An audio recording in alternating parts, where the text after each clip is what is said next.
warning about chemical weapon use, then condemning chemical weapon use, because we know that they are going to use it, and we know that they are criminal, and they can use everything in their hands, but who's going to stop it? And that's not the problem only about chemical, it's a problem about everybody else, about torturing doctors, torturing the paramedics, and demolishing hospitals. So many reports has been raised by the SPMS. There have been campaigning as well. Recently, we are urged the government here in the UK to take action. Please, we need a humanitarian corridor in Syria. We need to open up to the siege area. We need to deliver the humanitarian aid to the right people in need. As we know, there's a huge number, millions of people under siege in many different areas inside the country, hasn't received any humanitarian aid for a long time. And none of the international organizations, I'm very sorry to say that for Craig, none of the international organizations has been able to deliver the aid for those people under siege. And I can tell you, the only people maybe has been able to deliver even small amount is probably the Syrian NGO and the Syrian organization. And those has been striving for around the clock really to try to deliver, but the resources is very limited. And that's what we're asking. We're asking for collaboration with the international community, with the UK donors, that please just work with the Syrian organization, because they have got the network, they have got the facility, and they have got the entrance and the exit. And that's how we can deliver this. We know that international ICRC are doing a good job, and the British Red Cross doing a good job as well, but they can't deliver it because the Syrian regime is criminalized. They are tricky. They are diverting new resources. And we are worried about taxpayer money. It has been diverted to the wrong hands. That's why we are trying to say that. And we said that on the Parliament as well, everywhere. But we're not sure if anybody listening to us. The SPM has been trying to raise some courses as well in collaboration with other medical facilities, trying to establish some sort of voices saying loud in the country as well. Now, let's get to the conclusion. I'm sorry if that'll take a little bit long, but it's really an emotional thing for me. It's a chemical weapon that has been, everybody concentrate on it. It's the main problem in Syria. How many people have been killed by the chemical weapon so far? 1,500, 2,000, 3,000? But we know that the total number, or total figure, is over 200,000 people.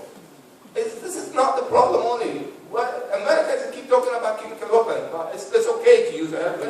Is it okay to do everything else? Yeah. I'm just asking the panel members. Yeah, I'm not sure. Is the chemical weapon is the main problem? Is the main problem in Syria? I don't think so. When all the international community concentrate in one thing, and they ignore the huge scale of atrocity going on in the country, this is what we are going to say that loudly for them. The scale of the medical crisis in Syria is so huge. It is absolutely huge. And everybody needs to know about it. Before the revolution, there were thousands and thousands of doctors working inside the country. I can tell you, 15,000 senior doctors have fled the country. And we are having on this hall now, today, some of the doctors were achieving a huge career inside the country, has to fled, has to come out, because they are not safe, because they are targeted by the government. The government don't want to let any doctor treat any patient. That's absolutely horrendous what's going on. And 15 doctors has been left inside Aleppo out from 6,000 doctors. 6,000 doctors in Aleppo alone, registered on the record, only 50 doctors has been left to treat 5 million patients. Can you believe our 5 million population? 30 doctors has been remained on the master supper.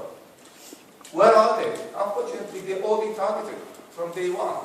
And 70% of the medical facility in Aleppo, Idlib, and Deir ez-Zor were completely destroyed. 92 of the ambulances facilities also out of service. 500,000 people in acute need for health assistance, and 2 million are in moderate need for health assistance. When we are treating people, we're treating the acute illnesses, but we forget about a lot of chronic illnesses. We have 70,000 cancer cases inside the country, and 5,000 dialysis patients have receiving nothing.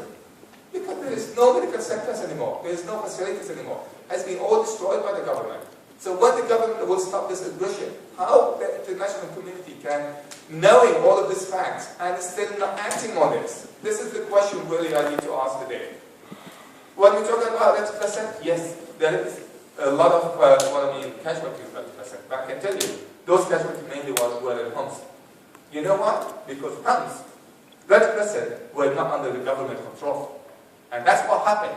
Government targeted them from day one, and they killed them, even when they are having the permission to go in and pulling out injuries from inside. The moment they are walking outside, they're targeted by the government, and they kill them with the injured people inside the car. They're killing everybody, staff and injured and everybody, drivers.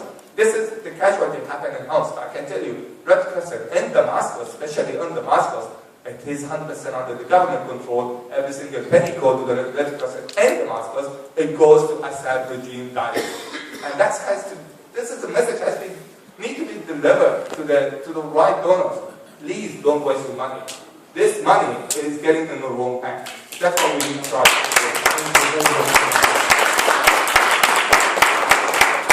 Very thorough and elaborated, very informative speech. Thank you very much. We'll move to our last